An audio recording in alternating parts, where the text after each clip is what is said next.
Now we're in the midst of a NASCAR-like pit crew change of the microphones over here, so we'll give them just a second, but I want to introduce the next panel coming out. And get a little smile on my face because they're all MSB ABA grads. So I will note for each of them what cohort they graduated from. But first, our moderator is Emily McCorkle. And Emily is the Director of Undergraduate and Analytics and Student Engagement for the Pamplin College of Business here at Virginia Tech, and she is a Cohort 8 graduate of the program. Grant Bomber is a Program Finance Lead at Leidos and is a Cohort 6 graduate of the program. And I probably should have given you a little bit of context. We're in Cohort 10 right now. So these folks have just been out just a few years, but they're going to provide you great insight.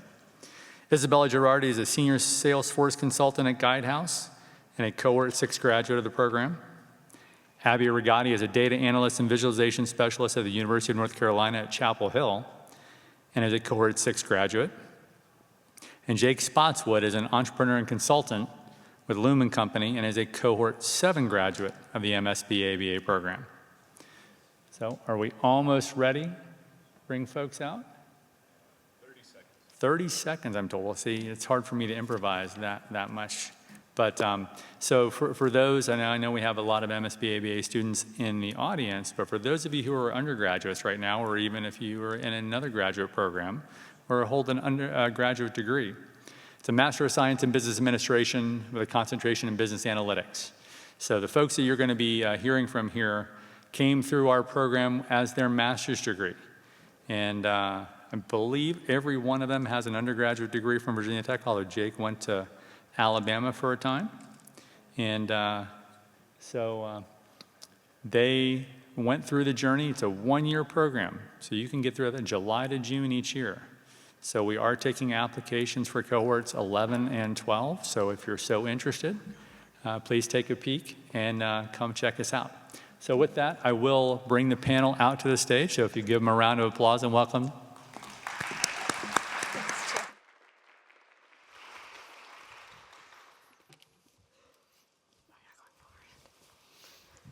How are y'all feeling out there? Is everybody awake? Awesome. Like Jay said, my name is Emily McCorkle. I'm the Director of Undergraduate Analytics and Student Engagement. I'm a double Hokie and super excited. I remember being in your seats as a master's student in the MSBA program, and so I'm excited to have some colleagues up here. So as the description shared, the transition from classroom to career is rarely a straight line, especially in today's world where technology, data, and global change reshape industries faster than ever. Our panel today brings alum from our program that have forged really unique paths across consulting, finance, analytics, and marketing. So without further ado, I will actually have them quickly introduce themselves and share one thing that stuck with them about our MSBA program. Sure. Hi, everybody. My name is Grant Bomber. I am a proud triple Hokie. I graduated with undergraduate degrees in finance and management in 2021, then went right into the MSB ABA program in 2022, cohort 6. After that, I moved up to Washington, D.C., where I still work at Leidos, the government contractor. If you've ever gone like that in an airport, you might be familiar with us.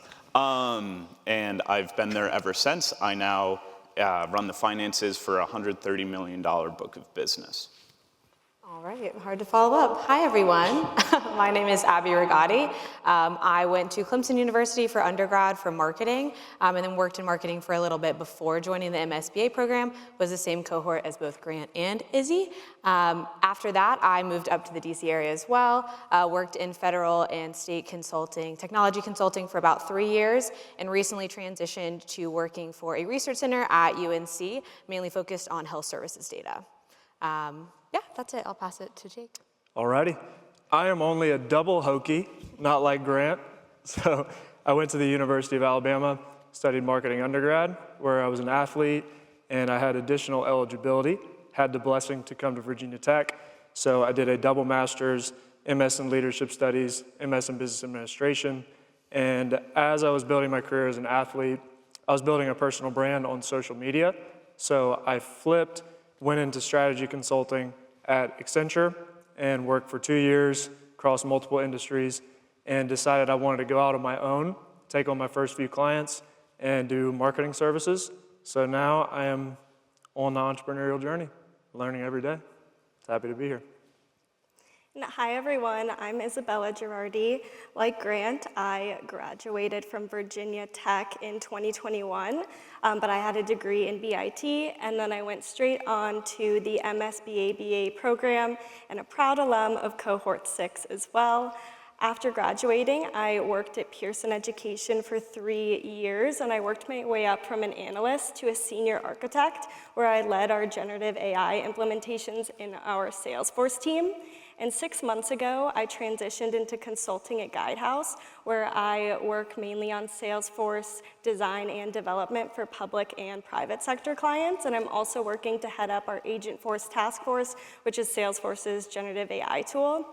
And one thing that I remember most about the MSBA BA program is the people. I think we've created a really lasting connections here. I stay in touch with a lot of the people from my cohort. So if any of you are interested in the program, feel free to talk to us after. I'd be happy to share more about our experience too. She's got a good memory. I know. Do you all want to share one thing that you remember about our program or that really stood out? I can go. You can go. Okay. One thing that also staying in touch with other alumni I think has been great. I think focused on some things in the classroom. I think one thing that's really emphasized is problem first analytics rather than using data first. That's something that you'll find in the consulting world, and then also kind of anytime you're using data in the workplace, you're using it to answer a question or to inform decision making versus extrapolating what you can out of an existing data set. So I think that's really stuck with me. Love it. One thing that really stuck with me was how impressive that this university and its students are. In every single class, in every single group project, in every conversation I had, I learned something new, whether it be from a professor, a member of the staff, my fellow students in the cohort. I never stopped learning. And that was just so impressive to me that we could foster a community, a place where that exists and persists so that we all become better. I think the biggest thing that stuck with me is the real world experience you get within the program is unlike anything else you're going to have. Because when they toss you in the mix with a real client, a real problem, and they hand you the frameworks, but they don't hand you the how-to guide, and it's really up to you to communicate with the clients, ask really deep questions, and be curious about them, their problems, where can I go to find the information? So, and to all the students out there, really dig into the project. Like really take advantage of having that client time, because that's going to set you apart from everybody else when you get into the workforce. Absolutely, thank you. And I want to mention, I only have a few questions that I've prepared for our panelists, so I'd also like to invite folks to the mic in the middle of the room when, at the end of those set questions, to ask our panelists some questions. But we'll go ahead and get into it. So our panelists, you kind of talked a little bit about this in your introduction, but can you share how your career really evolved after the program, but more importantly, how you adapted to opportunities that came your way? Sure. I went to the beach this summer, and I found an old man fishing on a pier. And he was catching a ton of fish. And he was keeping some of them, but he was keeping all of the small fish. Normally, you would keep the big ones. Those are the good eaters. But he was only keeping the small fish, throwing the big ones back. And curiosity got the better of me, and I went up to him and I asked, "Why are you only keeping these small fish?" And he says, "Well, I only have an 8-inch frying pan." He knew his capacity, he knew his limits, his abilities, and he worked toward that. In this MSBA program, I learned my capacity, and then I learned how to expand it so that I am now open to new experiences. And once I made that realization that I can increase my capacity, my ability, then that is when I started acting on it. And I started saying, okay, I do have the power to make changes in my life, in my career, professionally, personally, in every aspect to fry the fish that I want to fry. I that. Grant gave you the descriptive analogy, the creative piece. I'll give you the step-by-step. So for me, as I was an athlete, there was, all full focus and, attention on athletics. And it was that, at that point, I knew I need to build a career in business. When, athletics, I had an injury that pulled me away. So it's, how do you find your path? Well, you say yes to a lot of things, and you do a lot of things. So for the students out there, if you're unsure, if you're thinking, I'm not sure which path to go, just say yes. Go shadow people, reach out to people, pick their brain, get on a phone call, do whatever. And for me, I'll give you my quick piece. I finished the MSBA. I was working with NASA on an internal marketing project. And then I was selling door to door when my start date got pushed back. And then I got an offer to join a startup for a few months. And then I went to Accenture, and I went federal government, retail, CPG, banking, and then out on my own. And I was just raising my hand saying, do you need help on that project? Yes. Do you need help on that business development effort? Yes. I'm going to try it. I'm going to do it. And then when you do that, you start to build, that understanding of this is what I'm good at, this is what I want to do. So don't be afraid to try a bunch of different things, is what I would tell everybody. Yeah, I completely agree with what Jake just said. That's actually how I got into the generative AI space. I went to a Salesforce conference less than a year after I started working, and I noticed that they were coming out with Einstein GPT, now called Agentforce. And I realized there was a lot of demand for generative AI in the Salesforce space and at Pearson, but we weren't really showcasing that to our business, so I went and I spoke to my manager, and then we spoke to the VP, and we created a new role for me as the AI lead, and I led our implementation up until my departure. So definitely don't be afraid to ask if there's something you're interested in learning or doing. I think it can only end up in good things for you. Yeah, I think kind of along the same lines, my advice would be to keep an open mind. You never, know where you're going to end up or what your next step will be. My undergraduate degree is in marketing. I never thought I would go to grad school. COVID hit, things changed. Ended up going to grad school, led me in an entirely different direction. Never thought I would work in higher ed. Now here I am working for UNC. Just, be very cautious when saying no or say, I never thought I would do that. Be open to opportunities, be open to conversations, and kind of explore those routes before shutting them down. Yeah, great. That's really great insight. So you mentioned going to conferences and really raising your hand and trying new things. Can you share with us what technical or interpersonal skills have really turned out to be the most valuable throughout your career? Yeah, I honestly would say that there are a lot of skills that are very important, but the most important one that I've noticed is your willingness and ability to learn. Virginia Tech does a great job of preparing you for the workforce, but as technology is constantly evolving, there's so many things that existed now that didn't even exist when I graduated. So I definitely recommend going out, learning on your own. There's a lot of software that offers free training. I know Salesforce does, AWS probably does too, and get certified, and you just learn just enough to become dangerous and a lot of different things. Yeah, I'll double down on that one. Learning is by far the most important thing you can do, especially in your shoes right now. And I will couple that with my skill of effort, trying.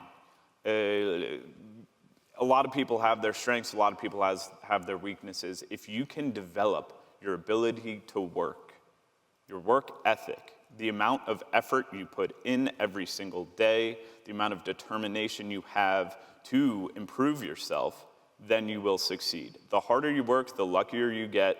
If you put in the time, the effort, the dedication, it will pay off. And I'll give one, it's kind of piggybacking off both of these, but it's more interpersonal. As you build a curiosity and your willingness to learn, that comes with the ability to ask the right questions and to stay curious. Because I will tell you, for me, I will sit up here and say, I have failed in this area before.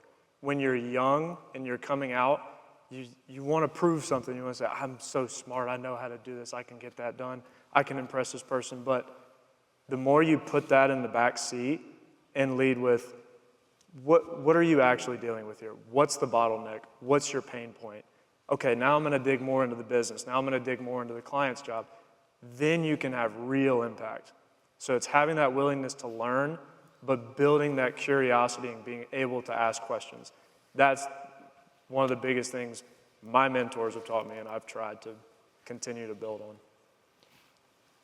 I think I would emphasize the importance of your network.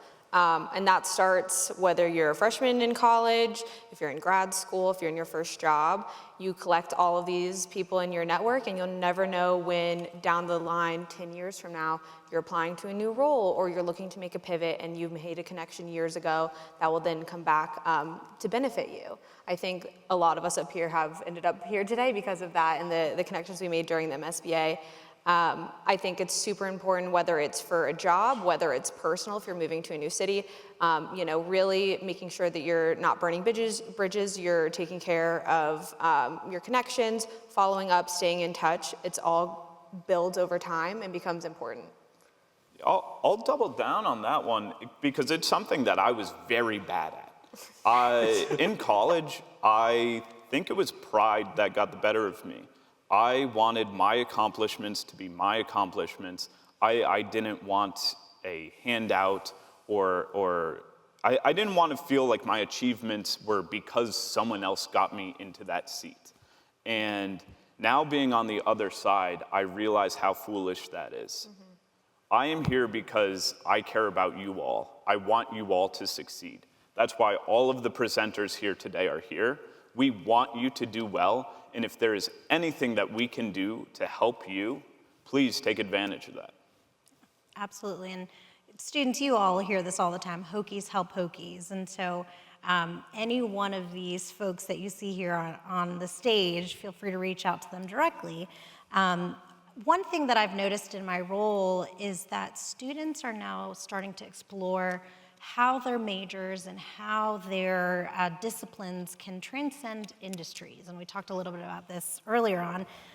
Abby, I have a question specifically for you. So you've experienced, and you mentioned this earlier, not knowing you were gonna end up in higher ed, I'm in that same boat.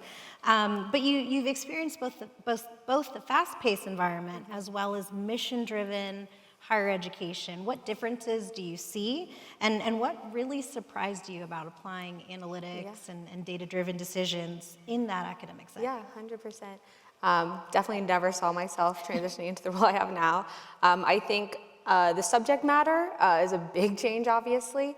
Previously, with federal and state consulting, it was mainly focused on financial data, salary and benefits, HR-related data, and for a very small audience. It would be for just the budget director's team or the CFO, kind of smaller audience. So it was a very directed approach for a lot of things that we did. In my new role, working for a research center that does a lot on the statewide application of data, the audience is the everyday consumer. How can we communicate with them on a broad range on a publicly available dashboard? That's totally different. I think also working with healthcare data is totally different too. How are we protecting people's data? How are we communicating this in a way that is effective but also impactful? I think that's a really big difference. I think another difference is how collaborative my new role is. I did work on teams in my past job, but I would really manage a data pipeline beginning to end, depending on the project I was working on. Now I'm working with biostatisticians, engineers, larger teams to kind of have those broader conversations of what we want to communicate, how we're, when you're creating statistics from a wide variety of publicly available data, you kind of have to pull at the right strings to get where you want to be. And that takes a lot of conversation, which is something that's totally new for me versus, looking at a profit and loss or things like that, totally different. So I think those are some major differences between the two. Yeah, absolutely. And that goes back to kind of going into different industries and different work environments and settings. And this question is really for all of you, since you've all been in different industries. How do you stay current and adaptable to new tools, trends, challenges that emerge, or even just working styles? Yeah, so personally for me, I would say I follow a lot of different companies or software on LinkedIn, and I turn the notifications on so then I can see whenever there's any updates. I know a lot of softwares have different quarterly release cycles, so for Salesforce specifically, I look at their seasonal releases so I can stay up to date for our clients and know the most recent things that are coming out for them that we can use to help in their businesses. And then also, if you wanted to use AI, one of my colleagues actually created an AI automation that sent her news updates related to cybersecurity every day, so you could always ask AI for that as well, and it really saves a lot of time where you don't have to go out searching for it online, it'll just come directly to you. But I will say, with AI, if you want to use that approach, definitely make sure that you're asking it to give you factual information, because if you don't properly prompt it, it might just come up with a bit of a hallucination. But I thought that was really cool, and I started to do that after she recommended it to me as well. I can give a little piece too. I think, if you're reading the news and if you're trying to stay up on the trends and the new tools and everything, that's great, but make sure you're doing it in a way that feels easy to you, because we all work a lot. There's a lot of things going on. So make sure, if it's, you like scrolling your feed on Instagram, go follow Long Live AI. They post memes and news and different things like that. If you're Audible, you want to listen to a podcast, go listen to the All In podcast. They talk about news, politics, different things like that. So just find what works best for you so it doesn't feel like a chore. Because a lot of times this stuff can get monotonous, can feel like a chore, especially in the time of AI, because things change every week, month. We look back and where we were in January compared to now, and it's a new world, like we talked about earlier. Definitely. And as long as we're plugging Instagrams, I know that Lumen Co. has some pretty good posts. Follow You can right learn now. a lot. But yeah, so a thing that you'll hear a lot today is learning, staying on top of things, trying as hard as you can to keep up with all of the new, because there is just so much. And at Leidos, we have this philosophy that none of us is as smart as all of us. So working together, we can create solutions that are much better than any one individual could create on their own. And that is exactly how I stay up to date. I surround myself with people who are experts in the fields that I am interested in, and I learn as much about them, their work, and everything they do as possible, and I listen to their advice. If Keith Johnson earlier says, hey, pay attention to these few things. Cryptology is really important in the age of quantum computing. Ding, ding, ding. I wrote that down. I'm going to do some research tonight in my hotel room. That's what I should be focusing on. Okay, thank you for the advice. I listen.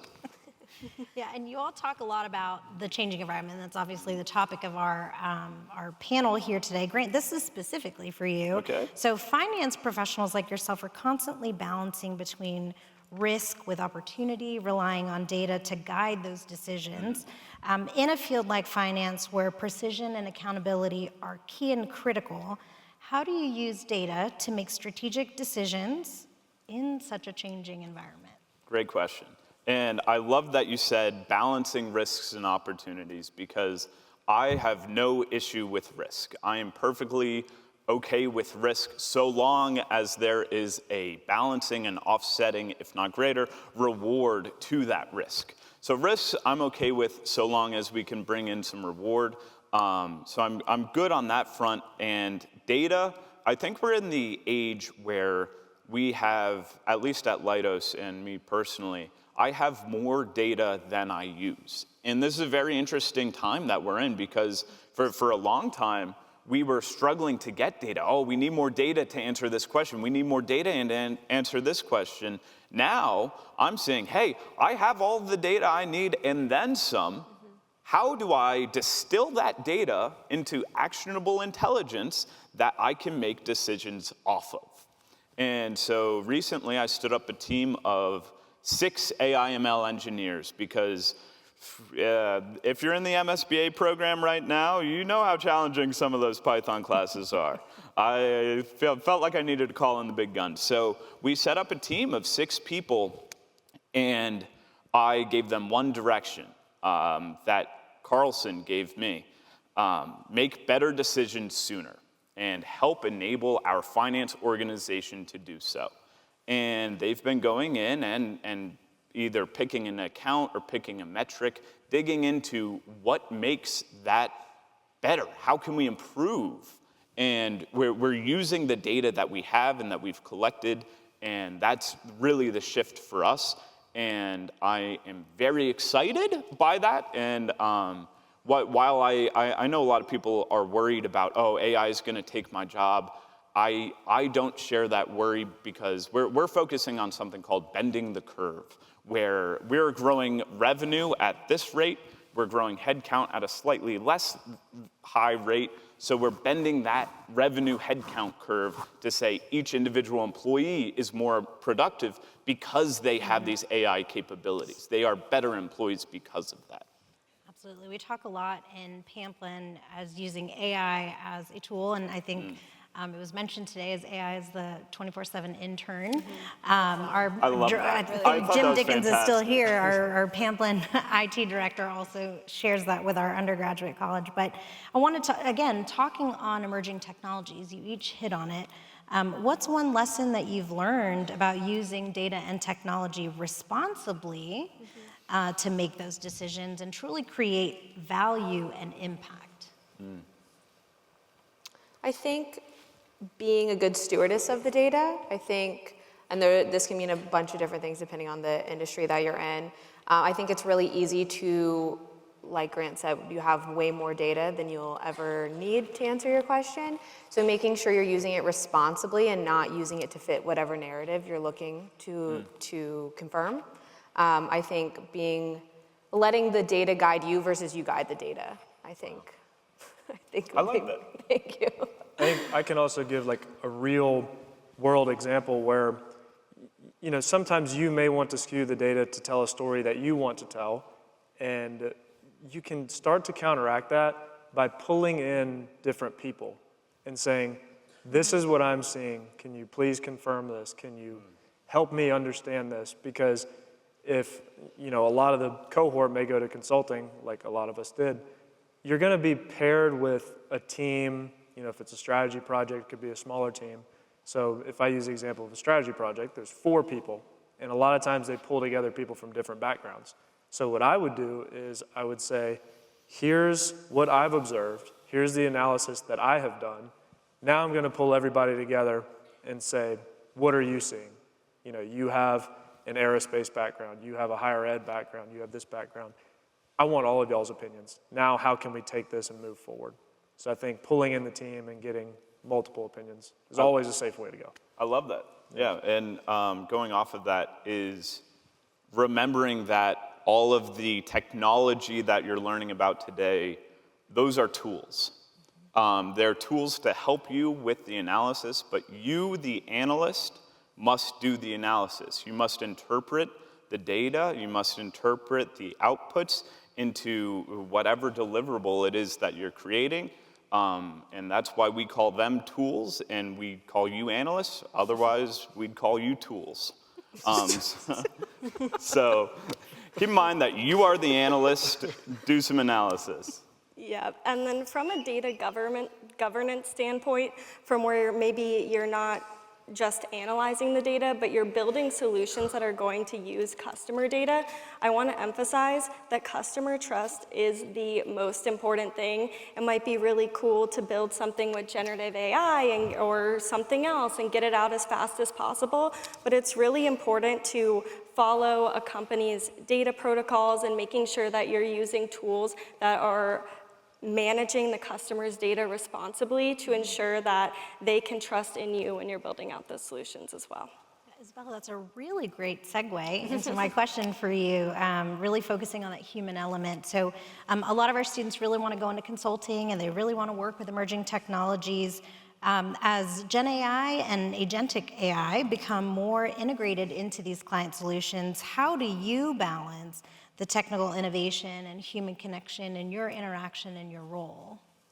Yeah, definitely. So I know Abby talked a little bit about this in the beginning, and the MSBA BA program really prepared us well for this, but it's having a problem-first approach. So really taking the time to understand your client's needs and what their problem is, and then developing a solution based on that. I know I've talked a lot about generative AI, but that's mainly in the space that I've been in for the past couple years, so that's where my expertise lie. But when it first came out, a lot of people, again, they really want generative AI, and they're coming up with all of these different use cases. But maybe there is a simpler, more cost-effective approach to doing that, so really understanding their problems, you can develop the best solution. It might not need generative AI or something more innovative, but it would be the most cost-effective, efficient solution that delivers their needs. Absolutely. And so one thing that we really try to drive home, in data decisions and in strategic planning, we want to see data turned into action. So how has your ability to translate data, to merge it with technology, to combine it with the human connection, how has that, and anyone can answer this, how has that helped you really stand out or create impact in your work? I think going off of exactly what Isabella just said is really diving into the questions you want to answer first and get a really good idea of where you want to dive in before even touching the data. I think that's a really good way to inform where you're headed, what data you need, all of those things, and then it makes, once you get there, much easier versus having to take a step back and be like, well, what are we actually trying to accomplish? If you figure that out, specifically in consulting with your client ahead of time, that informs your roadmap to the end of answering whatever questions you're trying to. Yeah, and I agree. It's leading with the first question, the curiosity, what are we actually trying to accomplish, and then mapping the work that way. And I'll give an example. One of my clients is a nonprofit, and what we're trying to do is just get more eyeballs on the story. They're raising money for pediatric cancer treatment in the Virginia area, and what are we going to do? We're going to create content all month across all platforms, redesign their website, run ads if we need to, and then at the end of the month, we're going to look at the analytics and say, what's the demographic? Who are we reaching? Which platform is doing best? How can we change the content a little bit to reach more people and to get eyeballs on the story? So it's starting with the understanding of what are we trying to do, and then building an approach to getting to the answer. And then it's also knowing what are they trying to accomplish, what are their wants and needs, and then you can tell the story in a way that lends to their emotions or lends to what they're trying to accomplish. So it's starting with curiosity, I think. And data analytics isn't just incredibly important from a client perspective, being able to tell how well those solutions are performing and the best way to help them, but I also recommend doing this in your day-to-day. It really helps with your personal brand as well, because if you can tell that you worked on a project and you increased efficiency by whatever %, that's really helpful for you to be able to market yourself in the future and really show your value at a company, not just for switching jobs, but also for promotions as well. So I definitely recommend, even if you're not on a project or something that has data at the forefront, but to really look and ask a customer or a client, more about what they're experiencing and try to find data points there so you can baseline off of that and get that information not only to help them, but also yourself too. Definitely, yeah. Something I've heard from everybody is make a difference, solve a problem. A lot of the times when we go into a new task, we start tackling it the first way we think of, and we continue tackling it that way. Take a step back, reanalyze, hey, what is the problem I'm really trying to solve? Hey, what differentiated impact can I make on it? And really do that introspection, do that analysis and say, hey, if I do these few things differently, I can produce a better product, I can produce the same product faster, I can improve this capability. And it's all about getting those small wins that are saying, hey, if we can do these few things better, that solves 80% of their issues with 20% of the effort. Love it, great, fantastic. finding those ways that you can make that impact. And then, like Isabella said, sorry, we're going no nicknames. We make record of that.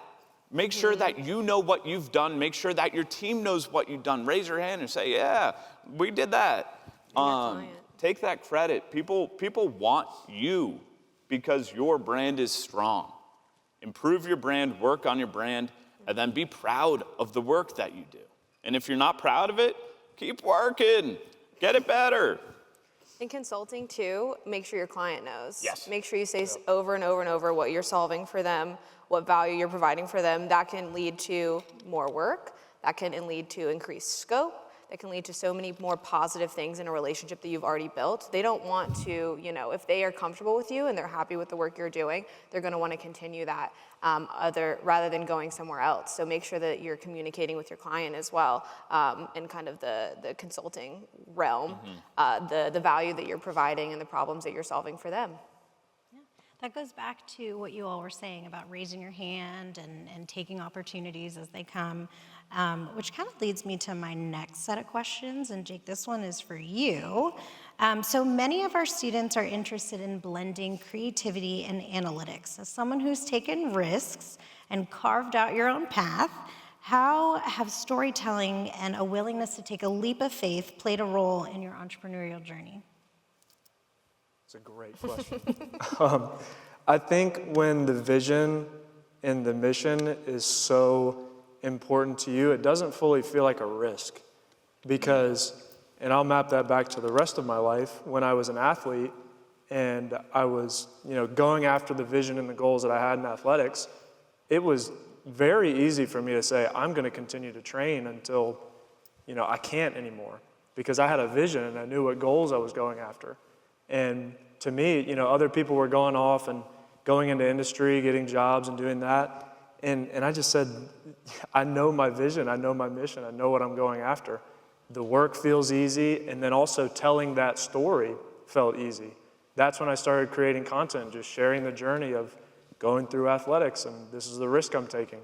And then when the career-altering injury happened from athletics, I went into career, and then I started working for a couple years, and I said, okay, I think it's time to go out on my own and try and figure this out. And as I did that, it didn't fully feel like taking a risk because I was taking skills that I had built into the marketplace. And for anybody out there that thinks, I want to do my own thing, I want to be independent one day, start to build those skills and keep note of this is what I'm good at, this is what I love to do, this is what I'm not good at, I really don't like doing these things. And start to see where you can take those to the marketplace, because that's what people are going to pay you for. It's those skills that they need, and you just start to test the waters. Okay, does the market need this? Is this something that I can make money doing? So for me, it never fully felt like taking risk because I was, driven by something that I saw for myself in the future. So. That's awesome. Is there anyone else that's taken a leap of faith that wants to share their experience or something that they've learned? Sure. I think Jake, this was the question I was most excited to hear. I wanted to hear that answer, and I loved how he answered it. The magician Teller of Penn and Teller fame has a quote that I always loved. Sometimes magic is just putting more effort into something than anyone would reasonably think possible. And I think that Jake is someone who puts that effort in. And if you can find what you want to put that effort into, you will be unbelievably successful. So don't think of it as, oh, I want to be a consultant. Consultant is my dream. Think about an industry. Oh, I want to work in healthcare. I want to work in education. I want to drive this mission forward, and these are the skills that I have and how I can move that mission forward. And if I can give one more piece of like a specific action you can take to do this, is literally take notes of, I like doing this, I don't like doing this, and do that over your career and look back on it once a month and start to do things like that, because you can really get a great idea of what you want to do moving forward. Because when you come out of school, we were all the same way. I don't know what I want to do. I'm not sure where this career is going. But if you gather your own data, the decisions become easier. And that's the common theme for everybody. So do that personally too, and really take charge and take ownership of that. And that's great advice if you're a freshman in college, and that'll inform what internships you look for. If you're in grad school and you're looking for a job, that'll inform what jobs you're interested in. And even later in your career, if you're, in your current role, are you happy or do you want to make a change? That progression over time of what you like to do will always be helpful no matter what stage you're in. Yep, and never be afraid to move forward on those goals. I know, if you're stuck in a job or a field that you don't necessarily like, there's always ways, again, to learn more in different fields that you want. I would definitely search online. Again, a lot of different companies and software have training. So go upskill on your own and then start to go out there and do what you love. That is such great advice. I was just sitting here listening like, oh, I should do some of these things. Don't tell my boss. So I'm going to open up the floor now. We have a few minutes. I'd like to invite folks to come to the mic in front and ask our panelists some questions. Is it open for questions official? Yes, okay. Please. Hello. Okay. First of all, I thank all of you for coming here today and giving up some of your time to chat with us. The first question I have is for the individual who said they're working at University of North Carolina at Chapel Hill with health services data. There have been news stories about Medicare, Medicaid breaches of data and then breaches of data from other hospital systems around the country. And AI was behind at least half of those. And so I'm wondering what your opinions are regarding ways to prevent this from happening in the future, keeping in mind that, of course, we can't completely get rid of AI just because it is going to be everywhere and it's already integrated in so much of our healthcare systems. That's my first question. You want me to ask my second question? Let's start with the first. Okay, yeah. So I'm understanding your question, and let me repeat this back and make sure I'm understanding. Breach in data confidentiality regarding AI specifically. Yes, yeah, and I'm thinking more like people's protected health information being made public, 100%. Which unfortunately does happen. So yeah, I have calls about this, conversations about this every single day.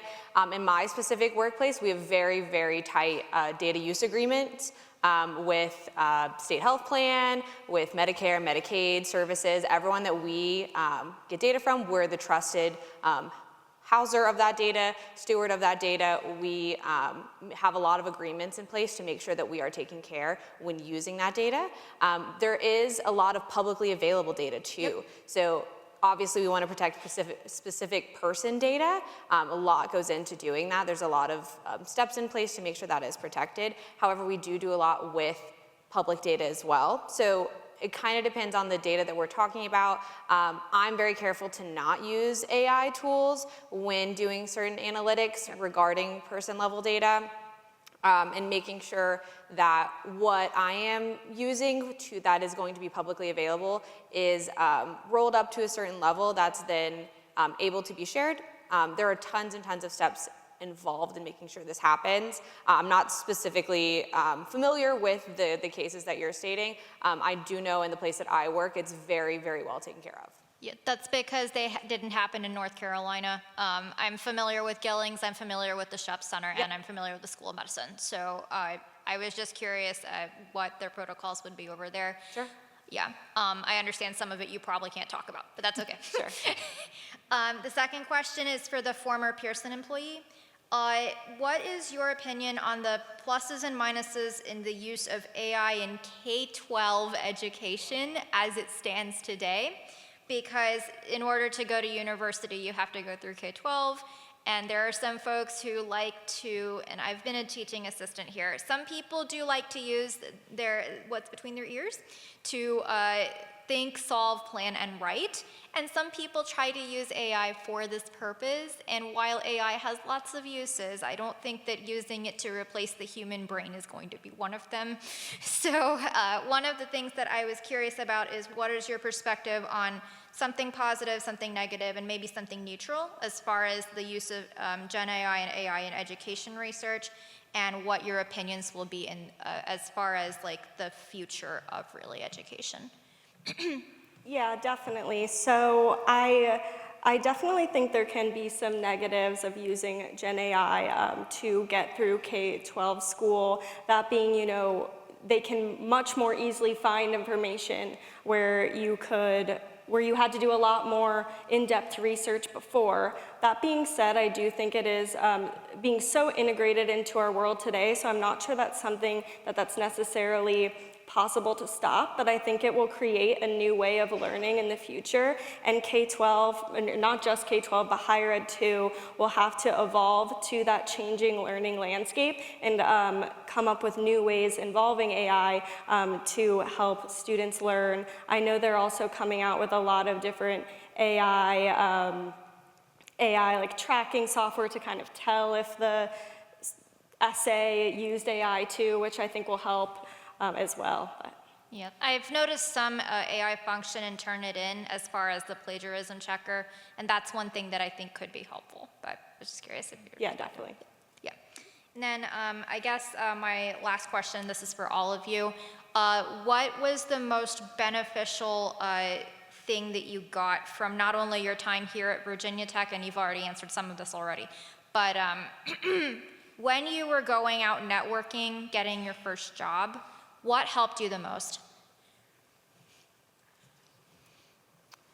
I think just putting yourself out there, building relationships, I think myself specifically within the MSBA, with Jay and the other faculty, as well as, in any networking events from Business Horizons to MSBA events to events like this, being willing to just go up and introduce yourself and say hi, and that could be, a 2-minute conversation or a 10-minute conversation. You kind of never know what's going to come of it, but just be willing to kind of put yourself out there, introduce yourself, because you never know what could happen. Someone once told me that you are the average of the 5 closest people to you. You will be better at some things than some of them. You'll be worse at some things than some of them. And it really put it in perspective for me, and I started putting myself in situations where I was around people I admired. I was around people I wanted to be more like. And when I made note of who I was surrounding myself with, I realized what it is that I wanted to be doing. And once I made that realization, I said, okay, if I want to be this person in 10 years, these are some stepping stones I take from now to 10 years from now to get there. And every 6 months I make 6 months, 12-month, 3-year, 5-year, 30-year goals, and rarely are they the same 6 months to 6 months. And that's okay, but have those goals. Work towards it, because as you're working towards those goals, you'll realize, hey, maybe I don't want to go over there. Maybe I want to change my path a little, and that's perfectly okay. And then something I've heard all day on this panel is say yes, raise your hand, experience the thing. And every conversation you have makes a difference. So feel free to talk to people, learn about what you want to learn about, and if you find something interesting, attack it. One actionable tip too, when you're reaching out to people and you want to get time on their calendar, get a phone call with them, whatever it is, lead with one of two things, either very genuine curiosity. If somebody has a career path that you would love to emulate, go in with a very targeted question.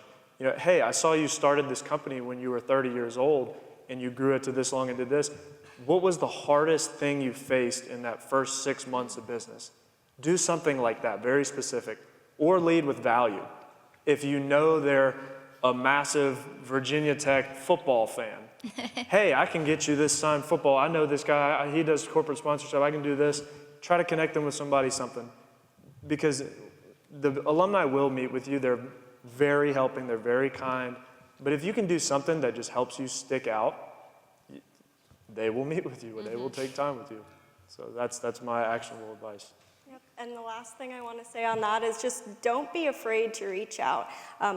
all of the opportunities I've gotten post-graduation have been through my network, and I know it can be nerve-wracking even, reaching out to some people that you might not know that well, but just think of it as, you would probably be really excited to help someone that was contacting you, and most people are that way, so just really don't be afraid to put yourself out there. Thank you for your question. Not a problem. Jay You're is welcome. creeping up behind me. So I've got one more question for our panelists before we wrap this up. If you could go back in time and tell your graduate or undergraduate school self one piece of advice about building their career or just in general, what would that be? I'm going to sound like a broken record, but keep an open mind. Try new things.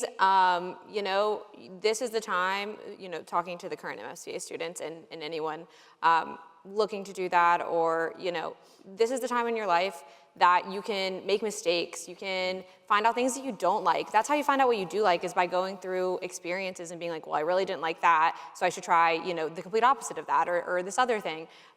This is the time for you to learn about yourself, learn about what you want, what your goals are, and you only do that through experience. You can't really do that just sitting around and thinking about, well, maybe I would like this and maybe I would like this.